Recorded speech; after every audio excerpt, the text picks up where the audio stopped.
হচ্ছে এটা হচ্ছে 11ই শ্রাবণ মা ঠাকুরের মানে দেখা পান আর আজ আমি বারুইপুর লোকাল হয়ে যাব বাঘাযতীন। বারুইপুর লোকালে উঠেছি আমি শিয়ালদা হইতে, সেটা নিয়ে যাচ্ছি আপনারা দেখুন। বাঘাযতীন আসতে গেলে Sonarpur local, Baruipur local, Lakshmikantapur local, Canning local এবং ডায়মন্ড হারবারে লোকালে বাঘাযতীন আসবেন। এই বাঘাযতীন স্টেশন। এবারে আমি এই বাঘাযতীনে 2 নম্বর প্ল্যাটফর্মে গাড়ি দিয়েছিল, এই গাড়ি চলে যাচ্ছে ট্রেন। তা এবারে আমি পোল পার হয়ে 1 নম্বর দিয়ে আজ নিয়ে যাব আপনাদের কৃষ্ণকালী মন্দির। আজ আমার গন্তব্যস্থল হলো বাঘাযতীন কৃষ্ণকালী মন্দির, তালপুকুরে অবস্থিত। দেখুন বাঘাযতীন স্টেশনটা, ওভারব্রিজ দিয়ে এবারে আমি এই 1 নম্বর প্ল্যাটফর্মে হয়ে এই দিক দিয়ে বেরিয়ে ডান দিক হয়ে আপনাদের এই মন্দিরে নিয়ে যাব। এইভাবে যেতে হবে। দেখুন এই রাস্তা ধরে যেতে হবে। এইভাবে কিছুটা গিয়ে মন্দির পড়বে। এভাবে দেখিয়ে দিচ্ছি, এইভাবে চলে আসবেন আপনারা, পুরো মন্দিরে এসে পৌঁছে যাবে। এই হলো মন্দির। এই মন্দির হচ্ছে তোরণ ঢোকার কৃষ্ণকালী মন্দির। কত সুন্দরভাবে স্বাগতম জানাচ্ছে। আর সিংহ দুদিকে দাঁড়িয়ে রয়েছে কৃষ্ণকালী, বিষ্ণুচক্র বিরাজ করছে এখানে। কত সুন্দরভাবে এই মন্দির গড়ে উঠেছে। এই মন্দিরে কিভাবে আসবেন, এই মন্দিরের ইতিহাস জানবেন সম্পূর্ণ। আর এই বিষ্ণুচক্র আর দুদিকে, আর এই হলো ভক্তরা মোমবাতি নিবেদন করে। আর দেখুন হাতি স্বাগতম জানাচ্ছে, কত সুন্দরভাবে ফুটিয়ে তুলেছে দুদিকে। সেটা এবারে চলুন মন্দিরে নিয়ে যাই আপনাদের। কৃষ্ণ এবং কালী একসঙ্গে বিরাজ করছে। এখানে কালী পুজো খুব ধুমধাম করে হয় এবং এখানে নিত্য পুজোও আছে। আর দেখুন কত সুন্দরভাবে ফটো করে সাজিয়ে তুলেছে মন্দির ঢোকার মুখেই। দেখুন কত সুন্দরভাবে গড়ে উঠেছে এই মন্দির। দেখলে মুগ্ধ হয়ে যাবেন এই মন্দির।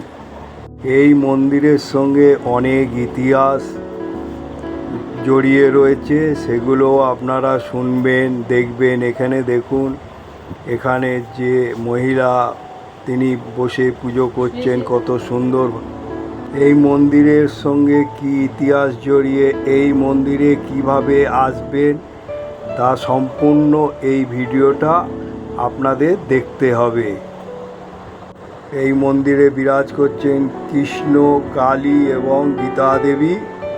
এই মন্দিরে বিরাজ করছেন। কত সুন্দরভাবে এই মন্দির গড়ে উঠেছে। সিংহাসন দেখুন কত সুন্দরভাবে। এই সিংহাসন কিন্তু ফাইবারের তৈরি, আমি যতটুকু জেনেছি। তারপর দেখুন এখানের বাইরের পরিস্থিতি। এইখানে ভক্তরা বসে করতে পারবে প্রার্থনা, আর এই মন্দিরে পুজো দিতে পারবে এইখান থেকে। এখানে পুজো দেওয়ারও ব্যবস্থা আছে, নিত্য পুজোরও ব্যবস্থা আছে। সেগুলো ইতিহাস সব শুনবেন, দেখবেন।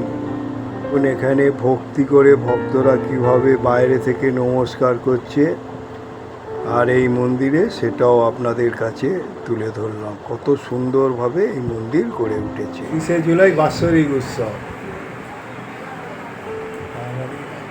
আচ্ছা, গীতা দেবী আমি খবর পেয়ে নিয়েছিলাম যে তিনি এই কালীকে চেয়েছিলেন, কৃষ্ণকে চায়নি। তার স্বপ্নে নাকি কৃষ্ণে এসেছিলেন। তা তখন নমস্কার পণ্ডিত মশাই। আপনার কাছে আমি দু চার কথা জানতে চাই, এই কৃষ্ণকালী সৃষ্টি আর কি কি উৎসব আপনারা পালন করেন, এবং অনেক টিভিতে চ্যানেলেও দেখেছি আপনাদের। এই মন্দির হচ্ছে 59 বছর চলছে, মানে 58 বছর কমপ্লিট হয়ে এই 59 বছরে পড়বে। ঠিক আছে, এবার এই মন্দির সিদ্ধেশ্বর গীতা মায়ের প্রতিষ্ঠা, উনি এই মন্দির প্রতিষ্ঠা করেছিলেন। আচ্ছা, উনি ছিল কালী সাধনা করতেন। তা কালী সাধনা করতে করতে তখন হঠাৎ একদিন ভগবান শ্রীকৃষ্ণ আসলেন ওনার কাছে সাক্ষাতে, কোনো স্বপ্নাদেশ না, সাক্ষাতে এসছে, সাক্ষাতে এসে যেরকম আপনি আমি কথা বলছি সাক্ষাতেই এসছে। আসার পরে তখন আমাকে মাকে বলছেন যে তুই আমাকে প্রতিষ্ঠা কর। তখন বলছে আমি তো তোমাকে প্রতিষ্ঠা করবো, আমি তো তোমাকে ডাকিনি, আমি দেখেছি কালীকে। তোমাকে ডাকতে গেলে, তোমাকে সেবা পুজো করতে গেলে তুমি হলো বড় লোকের ঠাকুর, ক্ষীর ননি মাখন এসব লাগে, আর এগুলো আমার জোগাড় করার মতো সামর্থ্যও নেই, আর আমি তোমাকে প্রতিষ্ঠাও করবো না।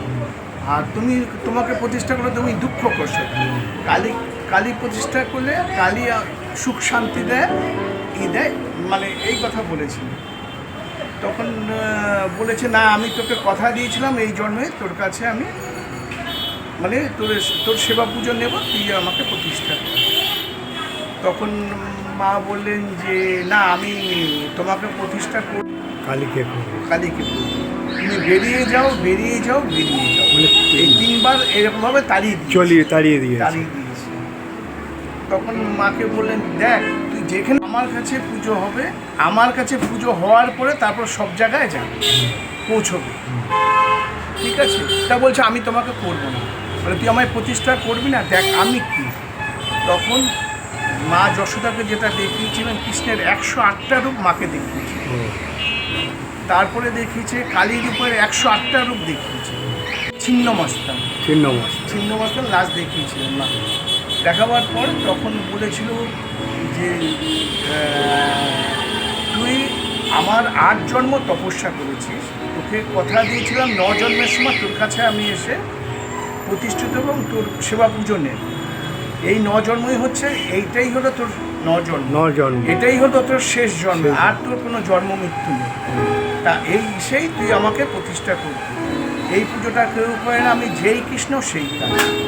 হ্যাঁ, এই পুজোটা প্রচার নেই আমার, আমি যে কৃষ্ণ আমি কালী হয়েছিলাম, সেই পুজোটাই তুই করবি। তখন এইভাবে প্রতিষ্ঠিত করলেন, আর বললেন যে আমার সেবা পুজোর জন্য বিশেষ কিছু লাগবে না, কৃষ্ণ রূপে 1 গ্লাস জল আর একটা তুলসী পাতা দিবি, আর কালী রূপে একটা জবা আর একটা বেলপাতা এই দিবি, শূন্য থালা দিয়ে রাখবি। আমার যদি খাওয়ার ইচ্ছে হয়, আমার যদি মানে মনে কোনো ইচ্ছে হয়, আমি শূন্য থালা পূর্ণ করি। তা সেভাবেই সেই প্রতিষ্ঠিত হয়েছে। সেভাবে এখনো পর্যন্ত সেটাই হয়, যে হয়তো অনেক কিছু হয়তো আনা হলো না, ভুলে গেলাম একটা জিনিস, হ্যাঁ, যে এটা হঠাৎ পুজোর সময় মনে পড়লো যে এটা আনা হয়নি, তো এটা কী হবে, ঠিক নিয়ে আসে যে এটা এইভাবেই হচ্ছে। এইভাবেই কৃষ্ণকালী এই তালপুকুরে গড়ে উঠেছে, মানে যাদবপুরে, না বাঘাযতীন স্টেশনের পাশে। আর আপনাদের অনুষ্ঠান কি হয়? হচ্ছে এটা হচ্ছে 11ই শ্রাবণ মা ঠাকুরের মানে দেখা পান, আর বাৎসরিক উৎসবটা হয়। আর সেই দিনটা ধরে প্রত্যেক বাংলার 13 তারিখটা আমাদের মাসের পুজো হয়। বাংলা 13 তারিখ, ইংরেজির লাস্ট পরে 27, 28, 29 এরকম পরে। আচ্ছা, আর অমাবস্যার পুজো হয়, পূর্ণিমায় পুজো হয়, তারপরে জন্মাষ্টমীতে পুজো হয়, আর সব তিথিগুলো এমনি পুজো হয়। আর কিন্তু বিশেষ পুজোটা আমাদের বাংলা 13 তারিখটা হচ্ছে বিশেষ পুজোটা, বাংলার মাসের 13 তারিখ। আমাদের সকাল 6টায় খোলে, আর আপনার 1টায় বন্ধ হয়ে যায়। আর বিশেষ পুজোর সময় মন্দির বন্ধ হতে দেরি হয়, তখন 3টে, 3:30 হয়ে যায়। শনি মঙ্গলবার তো একটু দেরি হয়, সবাই পুজো দিতে। হ্যাঁ, ওরকম হয়, ওরকম। আর তাও সবাই জানে, মঙ্গলবারটাও জানে যে আমাদের 1টার মধ্যে মন্দির বন্ধ হয়, সেভাবে আসে এরকম। আর যেমন 13 তারিখটা অনেক দেরিতে বন্ধ হয়। আর রাত্রে খোলা হয় 5টা, 5:30টায় খোলা, রাত্রে 9টার সময়। 9টায় বন্ধ হয়ে যায়, মানে আপনারা একটা আরতি করে বন্ধ করে দেন, সন্ধ্যা আরতি। এই হলো এই আপনার ইতিহাস। আপনাকে বলার আমাদের জন্য- মেন পুজোটা মানে অ্যাকচুয়ালি দিনে 11টায় যে পুজোটা হয় সেই পুজোটাই সেটাই মেন main পুজোটা হয়। পুজো। আর সকালবেলা বাল্যভোগ হয়ে বাল্যভোগ মন্দির হয়ে। খোলা হয়। মানে আপনার নাম হচ্ছে আমার নাম কেশব সাহা। কেশব সাহা। আপনাকে বলার জন্য খুব অসংখ্য ধন্যবাদ। গোপাল আছে,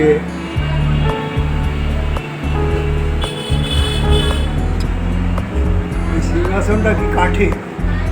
না, এটা ফাইবার।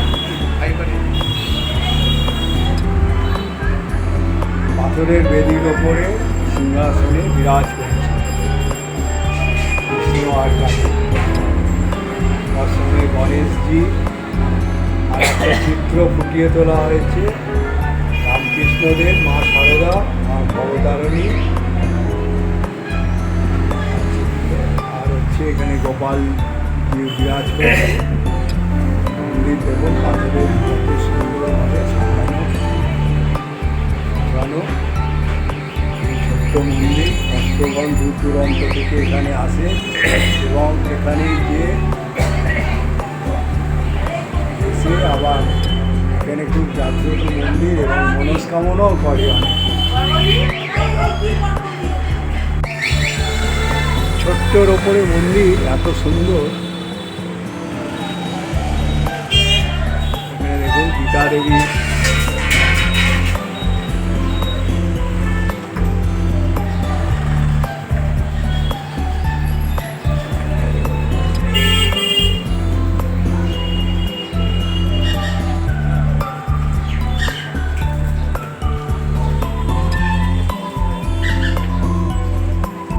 নমস্কার বন্ধু, আজ আপনাদের এনেছি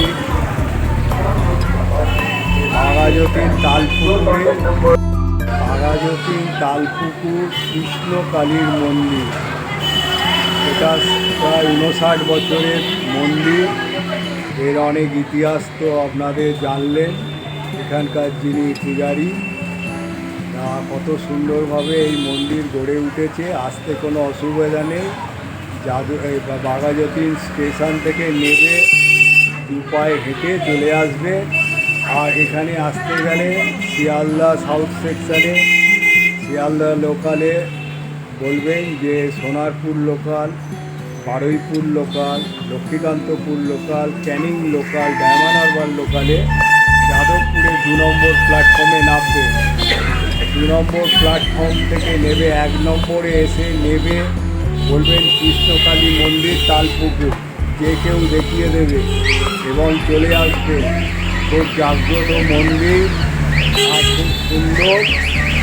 তা আপনাদেরকে একবার দর্শন করতে পারেন, ভালো লাগবে। আর এখানকার যে পূজারী, উনিও অনেক কিছু বলেছে এই মন্দির সম্বন্ধে। আর পরম্পরাভাবে এখনও চলে যাচ্ছে 59 বছর ধরে। তা বলবো বন্ধু, এই ছোট্ট ব্লগটি দেখার পর আপনারা একটা করে লাইক করবেন, যত সাবস্ক্রাইব করবেন। পশ্চিমবঙ্গের এরকম কত মন্দির আছে সেগুলো আমি তুলে ধরবো। আর বলবো এখনও যারা সাবস্ক্রাইব করেননি ওই ঘন্টাটা টিপে দেবেন। ঘন্টাটা টিপে দিলেই পরবর্তী নোটিফিকেশানে পেয়ে যাবে আমি কোন ব্লগ বানাচ্ছি। তা আশা করি আপনারা ভালো থাকুন, সুস্থ থাকুন। জয় কৃষ্ণকালী মা, জয় কৃষ্ণকালী মা বলে আমি আমার গন্তব্যস্থলে চললাম।